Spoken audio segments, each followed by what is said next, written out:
For years, Chinese officials have stuck to a strict policy of non-interference in Myanmar's civil war.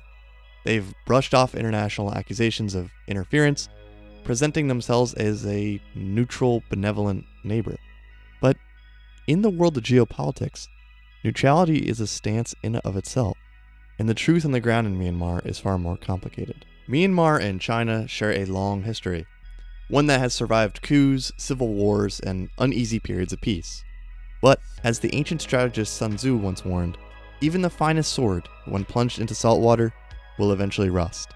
China's non-interference policy has begun to corrode. To understand China's current role in Myanmar, we must first break down the war itself.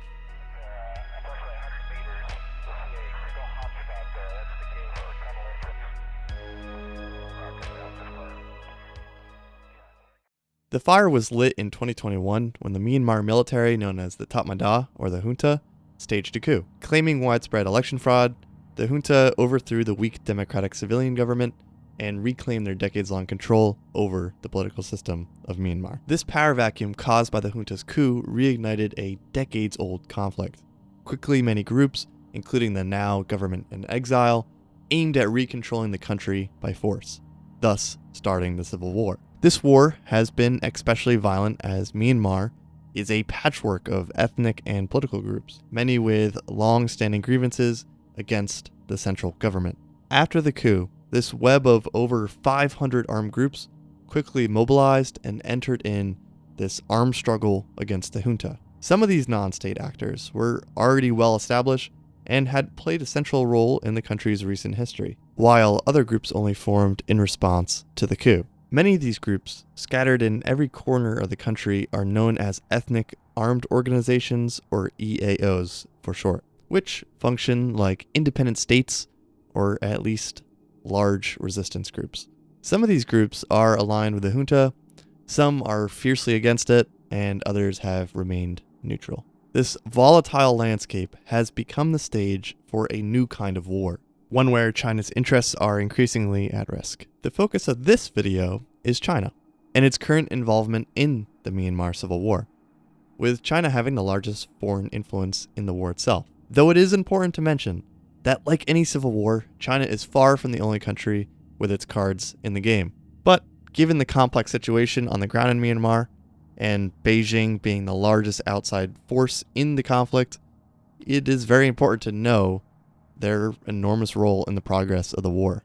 China has long been a powerful, though often unseen, player in Myanmar. After the 2021 coup, China took a hazy stance, but had indirectly showed support for the more reliable faction, the junta. Instead of condemning the military takeover, Beijing state media referred to the coup as a cabinet reshuffle and that it hoped for quote-unquote stability. This muted response was clearly intended to show a quiet sense of support, and the reason for this quiet support largely comes down to Chinese geopolitical policy. China's public position on Myanmar is intended to align with its Global Security Initiative, or GSI, which on paper promotes non-intervention and peaceful conflict resolution.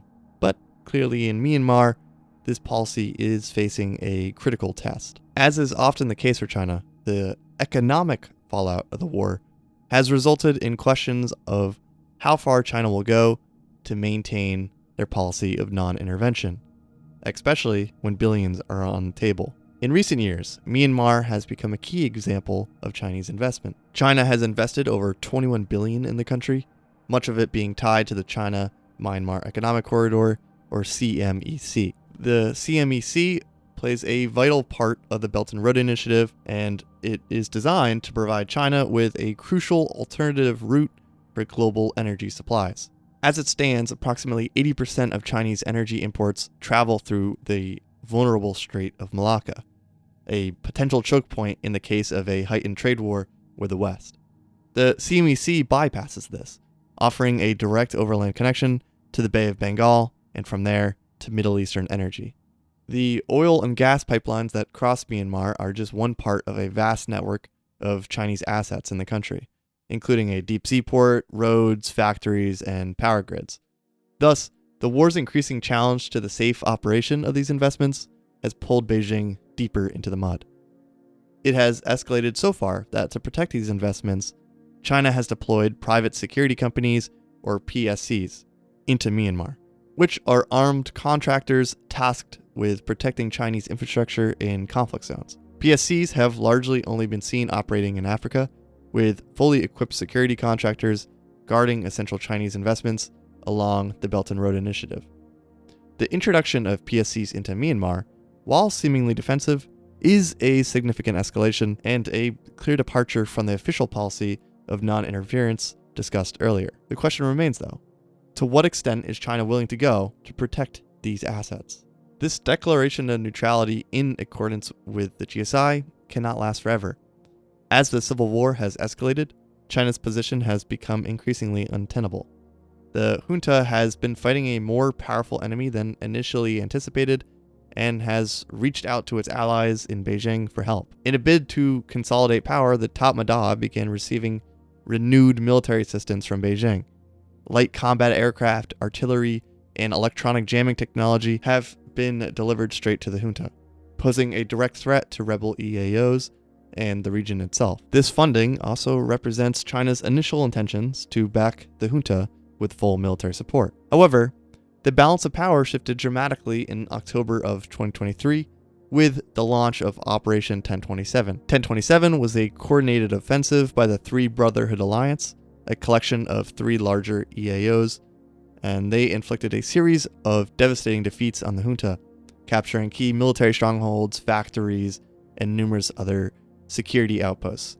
Operation 1027 also marked the first time major Myanmar cities and the urban leaders within them were met face-to-face with the conflict.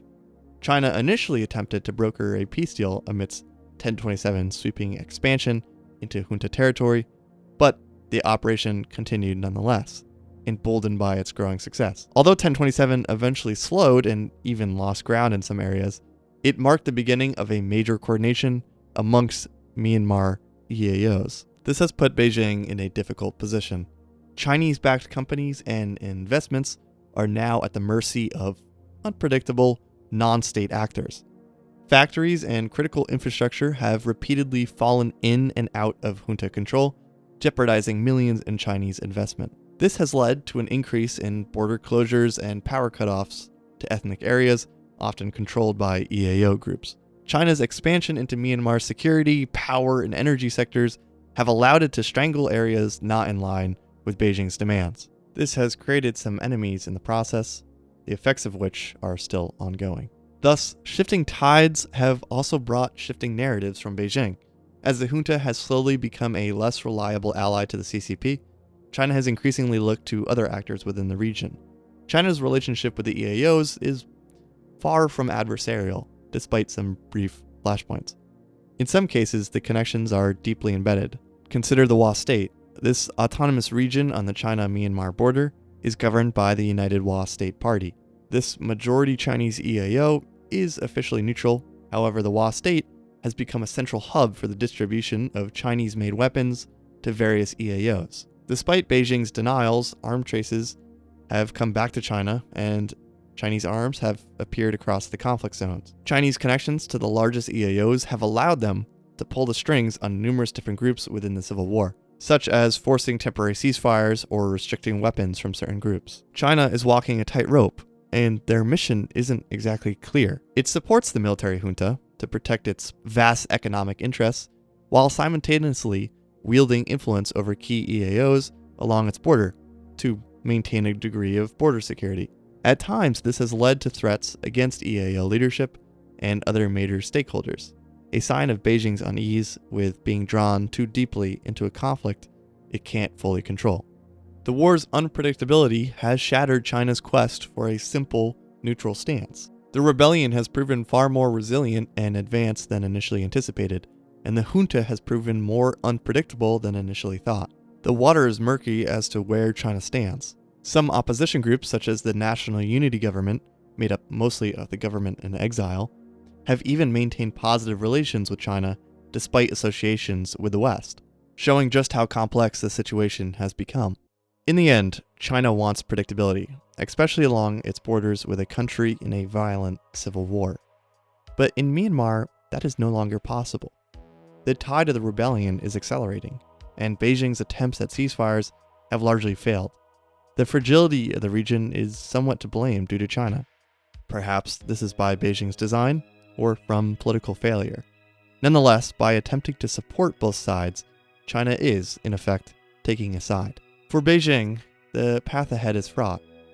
As the civil war's tides turn, China may find that its quest for a pliable, predictable neighbor has instead created a monster it cannot control. The question is no longer if China will intervene, but what happens when its carefully balanced act finally fails. This doesn't exactly mean disaster for Beijing, but it may have to rewrite the narrative on where it stands in the conflict. As its sword plunges deeper into the crisis, it may soon find that it too is beginning to rust.